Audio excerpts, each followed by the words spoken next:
L'invité de la matinale. KTO Radio. Bonjour à tous, dans notre série autour du Jubilé 2025, aujourd'hui nous allons parler de la Porte Sainte, le rite de l'ouverture, son sens. Bonjour Monseigneur Jean Bondu. Bonjour. Vous êtes évêque référent en charge de la préparation et du Jubilé 2025 au sein de la Conférence des évêques de France. Vous êtes évêque auxiliaire de Rennes. Ce soir, avant la messe de la nuit de Noël à 19h, le pape François va ouvrir la Porte Sainte de la basilique Saint-Pierre. Concrètement, comment est-ce que cela va se passer ? Eh bien, il se situera à l'extérieur de la basilique et il y aura tout un rite pour lui permettre d'ouvrir cette porte pour que les pèlerins, à sa suite, franchissent ce seuil. C'est à la fois une démarche de reconnaissance de ce qu'est la porte dans notre foi chrétienne. Nous pouvons faire une allusion au chapitre 10 de l'évangile de Jean, où Jésus dit « Je suis la porte ». Nous passons par le Christ pour découvrir l'amour de Dieu, pour entrer dans le salut qu'il nous offre. Et c'est à la fois aussi, puisque c'est la porte d'une basilique, c'est à la fois une nouvelle manière de se réinscrire dans la vie de l'Église. Qu'est-ce que vous évoque la présence du pape François devant cette porte et quand il la franchira, qu'est-ce que cela vous évoque ? Alors, à travers le pape François, c'est toute l'Église qui se situe devant cette porte. Nous sommes devant le Seigneur, nous nous confions à lui pour entrer dans la vie. Si je reprends les mots de Sainte Thérèse de Lisieux, entrer dans la vie, ce n'est pas seulement franchir le seuil de la mort, c'est déjà, dès cette vie ici-bas, recevoir la résurrection.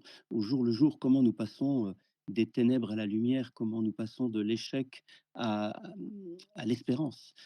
Et dans ce passage de la Porte Sainte, il y a toutes nos vies avec le passage de Pâques que nous avons à vivre au jour le jour.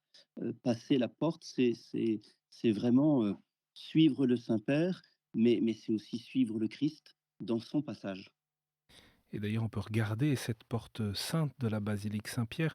C'est l'une des 5 portes, celle qui est la plus à droite de la porte principale dans l'atrium de la basilique. Œuvre de Vico consortie en 1949 en vue du jubilé de 1950.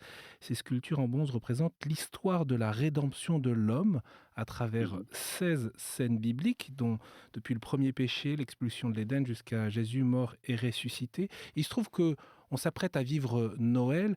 Quel sens et quelle résonance ça peut avoir spirituellement ? Eh bien, Noël, c'est la fête du Fils de Dieu qui devient homme.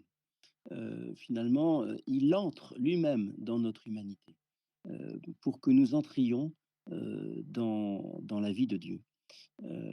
Cette évocation de l'histoire sainte, de l'histoire depuis la création jusqu'à cette entrée du Christ dans notre histoire, jusqu'à certains épisodes de la vie du Christ, nous disent comment Dieu veut faire alliance. Et nous nous inscrivons dans cette histoire et dans ce renouveau que Dieu nous propose.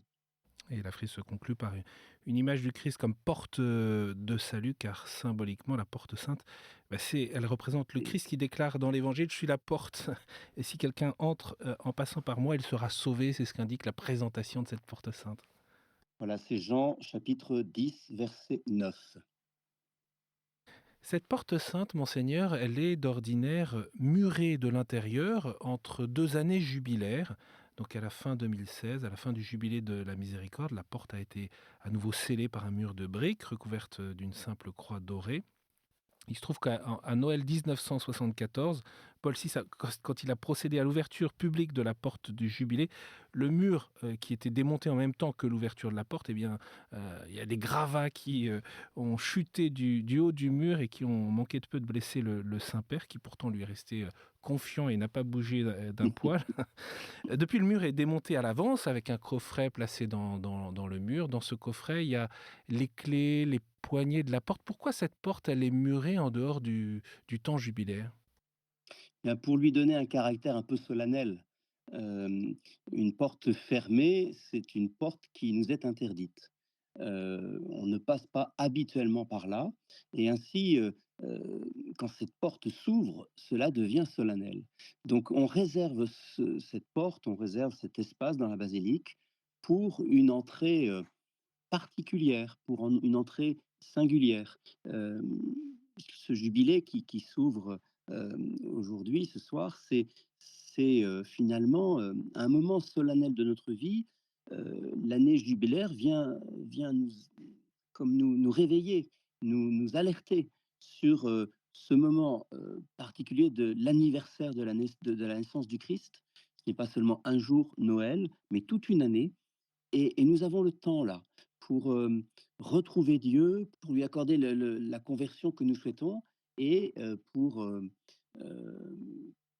lui demander les grâces qui vont nous être nécessaires pour cela. Mmh. À l'origine, il n'y avait qu'une seule porte sainte, c'était celle de Oui, Saint-Jean de Latran, la cathédrale du pape. Puis devant la sollicitation, des pèlerins, des fidèles, des portes saintes ont été ouvertes dans les autres basiliques romaines, donc Saint-Pierre bien sûr, Sainte-Marie Majeure, Saint-Paul hors les murs. Il se trouve d'après nos informations que le pape François n'ouvrirait que celle de Saint-Pierre et puis une porte dans la prison de Rébibier. On en parlera dans l'un des prochains épisodes. En tout cas, c'est une invitation à venir à Rome en pèlerinage, monseigneur? oui, certainement. Oui, parce que lors des précédents jubilés, nous avions la possibilité d'ouvrir des portes saintes dans nos diocèses. Pas celui-ci. Pour celui-ci, le Saint-Père a demandé qu'il n'y ait que 4 portes saintes, 1 par basilique majeure à Rome, Saint-Pierre, Saint-Jean de Latran, Sainte-Marie Majeure et Saint-Paul-hors-les-Murs, et puis une cinquième, dont nous parlerons plus tard, je pense, une porte dans une prison de Rome. Mais là encore, c'est pour solenniser cette démarche vers Rome. Heu, Nous entrons avec toute l'Église catholique dans ce jubilé et donc le jubilé est un moment de pèlerinage. Il nous faut nous déplacer extérieurement dans l'espace pour nous déplacer intérieurement, pour nous convertir et puis pour retrouver nos frères et sœurs dans la célébration du Seigneur Jésus vivant, ressuscité. Encore un mot sur ce pèlerinage parce que certains pourraient se dire: «Mais, tout ça c'est bien gentil, mais ça coûte cher, c'est pas possible, c'est pas à ma portée». Nous pouvons vivre une démarche jubilaire, chez nous. Nous en parlerons aussi prochainement. Hem, il y a quelque chose, d'extraordinaire de vivre un pèlerinage à Rome, dans une vie chrétienne. Hem, bon, si nous n'en avons pas les moyens, c'est un fait. Nous pouvons, confier nos intentions à des pèlerins qui auront la chance de se rendre à Rome, comme cela se faisait autrefois dans l'histoire, hein, au Moyen Âge.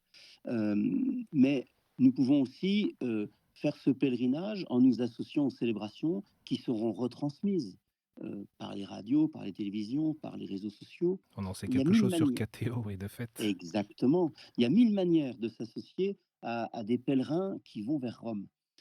Aujourd'hui, on a cet éventail de possibilités, mais rien ne vaut, c'est vrai, le déplacement à Rome. Et précisément le pèlerinage, alors on évoquera d'ailleurs cette dimension jubilaire au niveau local dans chacun des diocèses, donc il y aura aussi des propositions locales, mais le Mm. pèlerinage, c'est une dimension, un geste, du jubilé qui est important. Il y en a d'autres, je les évoque juste et puis vous allez pouvoir nous développer ces gestes. C'est le sacrement de la réconciliation, la prière, notamment aux intentions du Saint-Père et la participation à l'Eucharistie. Oui, alors le sacrement de réconciliation, le Saint-Père insiste pour que nous retrouvions l'habitude de vivre ce sacrement. Nous n'oublions pas que le sacrement de réconciliation, c'est, comment dire? Le sacrement qui nous permet de recevoir pleinement les fruits de notre baptême. Nous avons péché, nous avons, plus ou moins rompu, l'alliance et la relation au Seigneur. Eh bien, dans le sacrement de la réconciliation vécue individuellement, nous retrouvons, par la grâce de ce sacrement, nous retrouvons, la plénitude de cette relation avec le Seigneur, nous retrouvons la paix, nous retrouvons la confiance qu'il nous accorde et cette résurrection que le pardon nous offre. Donc le sacrement de réconciliation dans la bulle du Saint-Père, et il insiste beaucoup sur ce sacrement qu'il nous faut retrouver. Le deuxième élément que vous évoquiez, c'est la prière. Et pour obtenir l'indulgence plénière du jubilé, monseigneur, il s'agit de participer à l'Eucharistie, demander le sacrement de la réconciliation, on en a parlé, prier aux intentions du Saint-Père et effectuer un acte de miséricorde ou de pénitence. Alors j'ai deux questions. C'est quoi l'indulgence plénière et que sont ces actes de miséricorde et de pénitence? L'indulgence, c'est l'effacement des conséquences de notre péché. Dans le sacrement de réconciliation, nous sommes réconciliés, nous recevons le pardon de Dieu, mais il reste les conséquences de nos fautes, qui souvent sont encore des obstacles pour une véritable conversion. Euh, Dans la démarche d'indulgence, nous bénéficions finalement d'une grâce particulière, d'une grâce spéciale venant du Seigneur pour nous libérer des conséquences du péché. Et donc il y a des conditions particulières pour les vivre, qui sont d'ordre spirituel, hein. Autrefois, on nous a largement fait le reproche de lier indulgence et offrande pécuniaire. Ce n'est plus le cas aujourd'hui. Il s'agit vraiment d'une démarche spirituelle où nous reconnaissons que nous recevons du Seigneur ce travail d'approfondissement de la conversion, en allant jusqu'aux conséquences de nos péchés. Vous évoquiez enfin les œuvres de miséricorde. euh, Avec le jubilé de la miséricorde en 2016, le pape François avait déployé ces œuvres de miséricorde sous les deux catégories œuvres corporelles. Donc nous revisitons le chapitre 25 de l'évangile de Matthieu, hein. J'étais nu, j'étais affamé, j'étais assoiffé, j'étais en prison, j'étais malade. Bon, voilà. Est-ce que nous répondons à ces appels du Seigneur? Et puis il y a les œuvres de miséricorde spirituelle qui, elles, correspondent à ce que nous pouvons faire à nos frères, conseiller ceux qui sont dans le doute, enseigner les ignorants, avertir les pécheurs, consoler les affligés, pardonner les offenses, supporter patiemment les personnes ennuyeuses et prier Dieu pour les vivants et pour les morts. Voilà. Donc il ne s'agit pas seulement d'une démarche de relation avec le Seigneur, mais aussi d'une démarche avec nos frères et sœurs.